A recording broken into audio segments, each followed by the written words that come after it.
नमस्कार भक्तों। तुलसी में घर का ऐसा जल भूलकर भी मत चढ़ाना। पूरा घर कंगाल हो जाएगा, घर में गरीबी आ जाएगी। इसी के साथ हम जानेंगे कि किस दिन महिलाओं को तुलसी माँ को कभी भी गलती से भी जल नहीं देना चाहिए, वरना होता है घोर अनर्थ। माँ तुलसी के साथ ही माँ लक्ष्मी भी हो जाती है क्रोधित। तो पूरी जानकारी के लिए वीडियो को अंत तक ज़रूर देखना। शास्त्रों के अनुसार जहाँ पर तुलसी का पौधा होता है तो वहाँ पर साक्षात माँ लक्ष्मी अस्थायी रूप से वास करती है। आपको बता दें कि जो व्यक्ति सही तरीके से तुलसी की पूजा पाठ और देखभाल अगर कर लेता है तो सदैव माँ लक्ष्मी उसके घर में अपना स्थान बना लेती है। लेकिन तुलसी के कुछ वास्तु नियमों को आपको ध्यान में रखना अवश्य है। ऐसे में आइए उन वास्तु नियमों के बारे में जानते हैं। नंबर 1, नियमित तौर पर तुलसी के दर्शन करने और हाथ जोड़ने से व्यक्ति के सभी पाप खत्म हो जाते हैं। ऐसे में उसके अंदर एक नई ऊर्जा का संचार होता है जो उसे कामयाब बनाती है। नंबर 2, शास्त्रों के अनुसार तुलसी माता अगर जिस व्यक्ति पर मेहरबान हो जाएं तो उसे रंक से राजा बना देती है। इसीलिए माता लक्ष्मी की सच्चे दिल से जो व्यक्ति पूजा पाठ करता है उसे उसका फल अवश्य मिलता है। नंबर 3, तुलसी के पौधे में प्रतिदिन पूजा पाठ और शाम को दीपक जलाने से व्यक्ति की सभी इच्छाएं पूरी होती है। नंबर 4, यदि आपका कारोबार कम चलता है या पूरी तरह से ठप हो गया है तो ऐसे में आप परेशान ना हो। हर शुक्रवार के दिन तुलसी के पौधे में कच्चा दूध चढ़ाते रहें, आपकी परेशानी जल्दी दूर हो जाएगी। तुलसी माता अपने भक्तों को कभी भी निराश नहीं करती। नंबर 5, जहाँ पर अस्थायी रूप से नियमित तौर पर तुलसी में दीपक जलता है तो भूल कर भी भूत प्रेत आत्मा उस घर में भटकती भी नहीं, बल्कि जहाँ पर तुलसी का पौधा लगा होता है तो उस घर से नकारात्मक ऊर्जा कोसों दूर रहती है। नंबर 6, अगर आपके घर में पैसों की तंगी रहती है और घर की जमा पूंजी धीरे धीरे कम होती जा रही है तो ऐसे में आप तुरंत तुलसी का पौधा घर में ले आएं और नियमित रूप से उसकी पूजा करें और देखिए तुलसी माता का चमत्कार। नंबर 7, 100 गुना फल की प्राप्ति के लिए विष्णु भगवान की पूजा में तुलसी के पत्तों का बहुत महत्व है।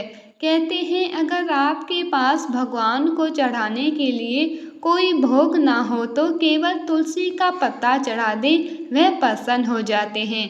वैसे तो प्रत्येक देवी देवता की पूजा में तुलसी दल का उपयोग किया जाता है, लेकिन भगवान शंकर और गणेश जी की पूजा में तुलसी का उपयोग नहीं किया जाता।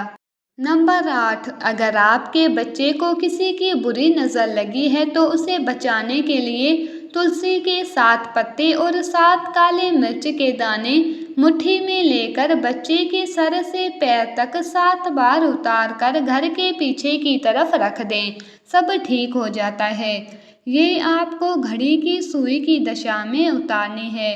नंबर 9, परेशानी को जड़ से खत्म करने के लिए और बीमारी को दूर भगाने के लिए शाम होने से पहले 4-5 तुलसी के पत्ते तोड़कर तकिए के नीचे रखकर सो जाएं और सुबह होने के बाद कुछ पत्ते खा लें। धीरे धीरे आपकी समस्याएं खत्म हो जाएंगी। ऐसे में कुछ बचे हुए पत्ते फिर से तकिए के नीचे रखकर सो जाएं और सुबह खा लें। ये नियम अपनाएं और देखिए चमत्कार। नंबर 10, ज्योतिष शास्त्र के अनुसार कहा जाता है कि तुलसी की माला पहनने से बुध और गुरु ग्रह बलवान हो जाते हैं। ज्योतिष अनुसार कहा जाता है कि तुलसी की माला पहनने से सभी प्रकार के सुख मिलते हैं और कोई बुरी नज़र कभी नहीं लगती। तुलसी की माला पहनने से पहले उसे गंगा जल और धूप दिखाना चाहिए। तुलसी की माला पहनने से पहले मंदिर में जाकर श्री हरि की पूजा करनी चाहिए। जो लोग तुलसी की माला पहनते हैं तो उन्हें प्याज और लहसुन और मांस मदिरा का सेवन छोड़ देना चाहिए। नंबर 11, यदि आपका हर कार्य सफल हो जाता है तो ऐसे में आप तुलसी के पौधों की जड़ों को लेकर उसे गंगाजल से धो लें। इसके बाद उसकी ठीक तरह से पूजा करें और फिर पीले कपड़े में बांधकर रख दें। धीरे धीरे आपकी सभी समस्याओं का अंत हो जाएगा। नंबर 12, जो व्यक्ति तुलसी के पाउडर का इस्तेमाल करते हैं तो वह हमेशा भयंकर से भयंकर बीमारी से बचा रहता है। तुलसी का पाउडर कई अनेकों बीमारियों को जड़ से खत्म करता है। नंबर 13, जो व्यक्ति सच्चे दिल से तुलसी विवाह करवाता है तो सभी देवी देवताओं की कृपा उस पर बरसती है। तुलसी माता सदैव उसके साथ रहती है और उसके हर बिगड़े कार्य को पूरा करती है। नंबर 14, तुलसी को कौन सी दशा में रखें, आइए जानते हैं। वास्तुशास्त्र के अनुसार तुलसी का पौधा लगाने के लिए उत्तर दशा या उत्तर पूर्व दशा या फिर पूर्व दशा का चुनाव करना चाहिए, सबसे उत्तम है। नंबर 15, तुलसी का पौधा कभी भी घर पे लाएं तो बृहस्पतिवार के दिन ही लाएं और सुबह के समय ही लगाएं। और ऐसे में गलती से भी तुलसी के नीचे ना ही शिवलिंग रखें, ना ही गणेश की प्रतिमा को। इस बात का विशेष ध्यान रखें कि तुलसी पर कभी भी गंदा या अशुद्ध जल नहीं चढ़ाना चाहिए। हमेशा शुद्ध और साफ जल का उपयोग करें। अगर जो पानी पीने के लायक ना हो तो ऐसे जल का उपयोग ना करें। जिस जल को आप पीने के लिए उपयोग कर सकते हैं ऐसे जल से ही तुलसी को पानी देना चाहिए। इसके अलावा कुछ और बातों पर भी ध्यान देने की ज़रूरत है। अगर आपने घर की तुलसी को छत पर रखी है तो निश्चित रूप से आपके घर की उत्तर दिशा में चींटियां निकलने शुरू हो जाएंगी। घर की उत्तर दिशा में कहीं ना कहीं दरारें पड़ने भी शुरू हो जाएंगी।